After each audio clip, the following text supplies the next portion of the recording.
Mrs. March's Revenge by L M Montgomery. I declare it is a real fall day, said Mrs. Stapp, dropping into a chair with a sigh of relief as Mrs. March ushered her into the cozy little sitting room. The wind would chill the marrow in your bones. Winter'll be here before you know it. That's so, assented Mrs. March, bustling about to stir up the fire. But I don't know as I mind it at all. Winter is real pleasant when it does come, but I must say, I don't fancy these betwixt and between days much. Sit up to the fire, Theodosia, you look real blue. I feel so too, lawful heart, but this is comfort. This chimney corner of yours, Anna, is the coziest spot in the world. When did you get home from Maitland? Asked Mrs. March. Did you have a pleasant time? And how did you leave Emily and the children? Mrs. Stapp took this trio of interrogations in calm detail. I came home Saturday, she said, as she unrolled her knitting. Nice wet day it was too. And as for my visit, yes, I enjoyed myself pretty, well, not but what I worried over Peter's rheumatism a good deal. Emily is well, and the children ought to be, for such rampageous young ones I never saw. Emily can't do no more with them than an old hen with a brood of ducks. But lawful heart, Anna, don't mind about my little affairs. The news Peter had for me about you when I got home fairly took my breath. He came down to the garden gate to shout it before I was out of the wagon. I couldn't believe but what he was joking at first. You should have seen Peter. He had an old red shawl tied round his rheumatic shoulder, and he was waving his arms like a crazy man. I declare I thought the chimney was afire. Theodosia, Theodosia, he shouted. Anna March has had a fortune left her by her brother in Australia, and she's bought the old Carroll place and is going to move up there. That was his salute when I got home. I'd have been over before this to hear all about it, but things were at such sixes and sevens in the house that I couldn't go visiting until I'd straightened them out a bit. Peter's real neat, as men go, but, lawful heart, such a mess as he makes of housekeeping? I didn't know you had a brother living. No more did I, Theodosia. I thought, as everyone else did, that poor Charles was at the bottom of the sea 40 years ago. It's that long since he ran away from home. He had a quarrel with father, and he was always dreadful high-spirited. He went to sea, and we heard that he had sailed for England in the Helen Ray. She was never heard of after, and we all supposed that my poor brother had perished with her. And 4 weeks ago, I got a letter from a firm of lawyers in Melbourne, Australia, saying that my brother, Charles Bennett, had died and left all his fortune to me. I couldn't believe it at first, but they sent me some things of his that he had when he left home, and there was an old picture of myself among them with my name written on it in my own hand. So then I knew there was no mistake. But whether Charles did sail in the Helen Ray, or if he did, how he escaped from her and got to Australia, I don't know, and it isn't likely I ever will. Well, of all wonderful things, commented Mrs. Stapp. I was glad to hear that I was heir to so much money, said Mrs. March firmly. At first I felt as if it were awful of me to be glad when it came to me by my brother's death. But I mourned for poor Charles 40 years ago, and I can't sense that he has only just died. Not but what I'd rather have seen him come home alive than have all the money in the world, but it has come about otherwise, and as the money is lawfully mine, I may as well feel pleased about it. And you've bought the Carroll place, said Mrs. Stapp with the freedom of a privileged friend. Whatever made you do it? I'm sure you are as cozy here as need be, and nobody but yourself. Isn't this house big enough for you? No, it isn't. All my life I've been hankering for a good, big, roomy house, and all my life I've had to put up with little boxes of places, not big enough to turn round in. I've been contented and made the best of what I had, but now that I can afford it, I mean to have a house that will suit me. The Carroll house is just what I want, for all it is a little old-fashioned. I've always had a notion of that house, although I never expected to own it any more than the moon.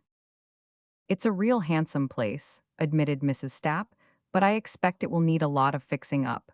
Nobody has lived in it for 6 years. When are you going to move in? In about 3 weeks if all goes well. I'm having it all painted and done over inside. The outside can wait until the spring. It's queer how things come about, said Mrs. Stapp meditatively. I guess old Mrs. Carroll never imagined her home was going to pass into other folks' hands as it has. When you and I were girls, and Louise Carroll was giving herself such airs over us, you didn't much expect to ever stand in her shoes, did you? Do you remember Lou? Yes, I do, said Mrs. March sharply. A change came over her sonsy, smiling face. It actually looked hard and revengeful, and a cruel light flickered in her dark brown eyes. I'll not forget Lou Carroll as long as I live. She is the only person in this world I ever hated. I suppose it is sinful to say it, but I hate her still, and always will. I never liked her myself, admitted Mrs. Stapp. She thought herself above us all. Well, for that matter I suppose she was, but she needn't have rubbed it in so. Well, she might have been above me, said Mrs. March bitterly, but she wasn't above twitting and snubbing me every chance she got. She always had a spite at me from the time we were children together at school. When we grew up, it was worse.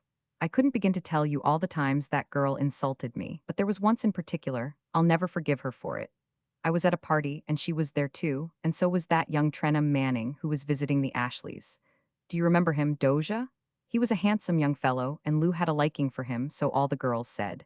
But he never looked at her that night, and he kept by me the whole time. It made Lou furious, and at last she came up to me with a sneer on her face, and her black eyes just snapping, and said, Miss Bennet, Mother told me to tell you to tell your ma that if that plain sewing isn't done by tomorrow night, she'll send for it and give it to somebody else.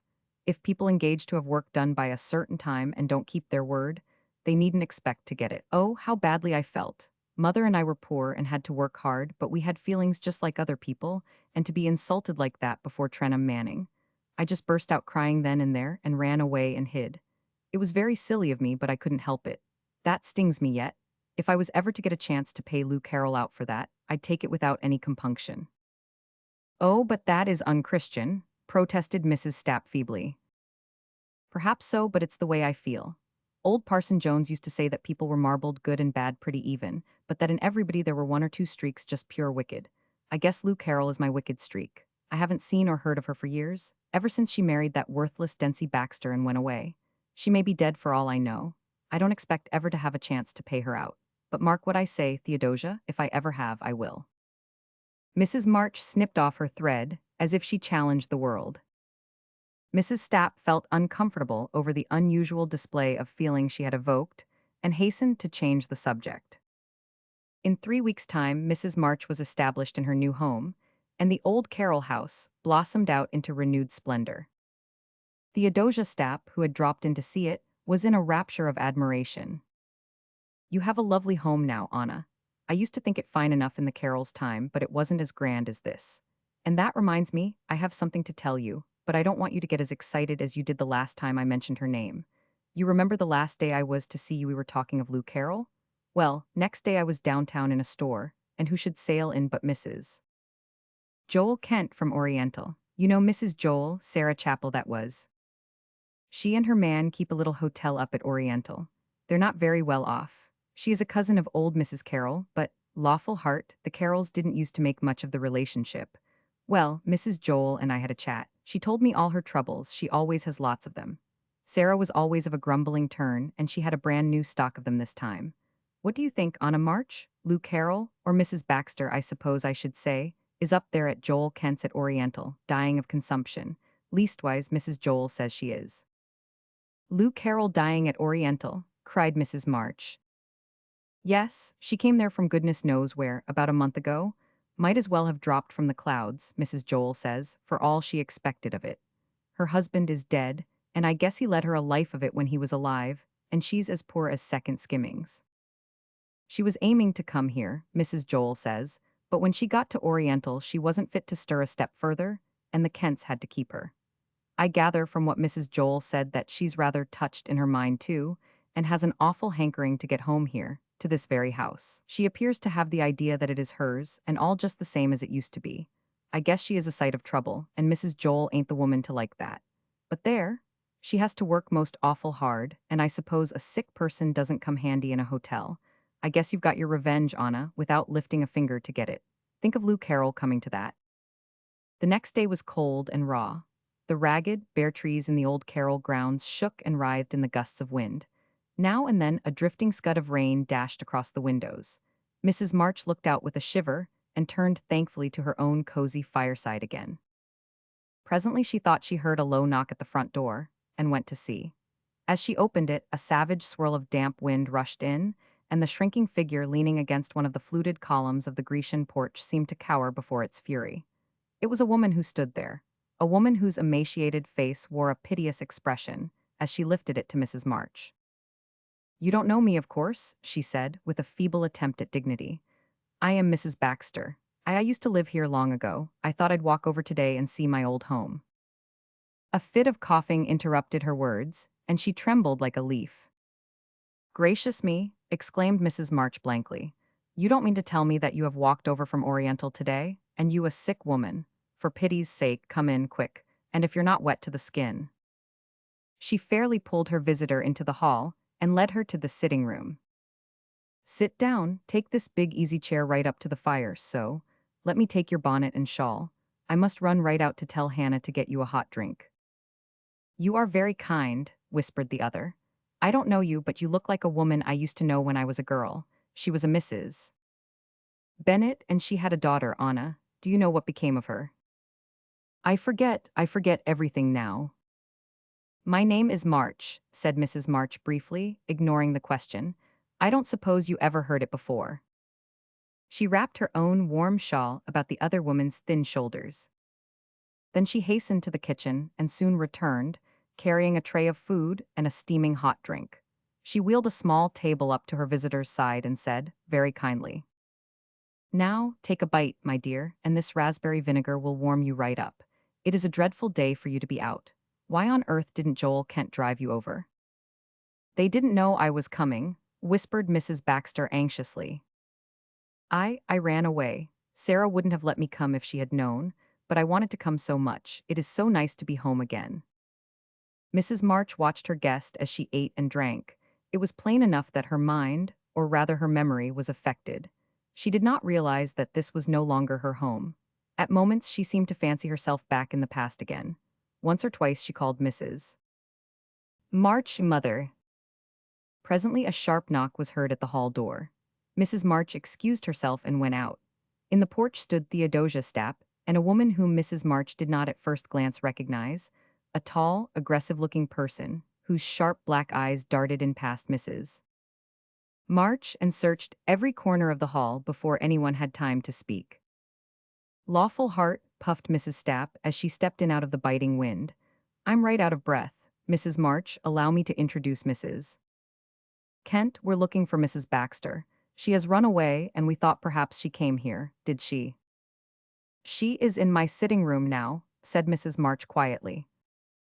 Didn't I say so? Demanded Mrs. Kent, turning to Mrs. Stapp.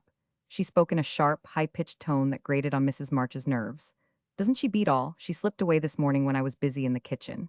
And to think of her walking 6 miles over here in this wind. I don't know how she did it. I don't believe she's half as sick as she pretends. Well, I've got my wagon out here, Mrs. March, and I'll be much obliged if you'll tell her I'm here to take her home. I suppose we'll have a fearful scene. I don't see that there is any call for a scene, said Mrs. March firmly. The poor woman has just got here, and she thinks she has got home. She might as well think so if it is of any comfort to her. You'd better leave her here. Theodosia gave a stifled gasp of amazement, but Mrs. March went serenely on. I'll take care of the poor soul as long as she needs it, and that will not be very long in my opinion, for if ever I saw death in a woman's face, it is looking out of hers. I've plenty of time to look after her and make her comfortable. Mrs. Joel Kent was voluble in her thanks. It was evident that she was delighted to get the sick woman off her hands. Mrs. March cut her short with an invitation to stay to tea, but Mrs. Kent declined. I've got to hurry home straight off and get the men's suppers. Such a scamper to have over that woman. I'm sure I'm thankful you're willing to let her stay, for she'd never be contented anywhere else. I'll send over what few things she has tomorrow. When Mrs. Kent had gone, Mrs. March and Mrs. Stapp looked at each other. And so this is your revenge, Anna March? Said the latter solemnly.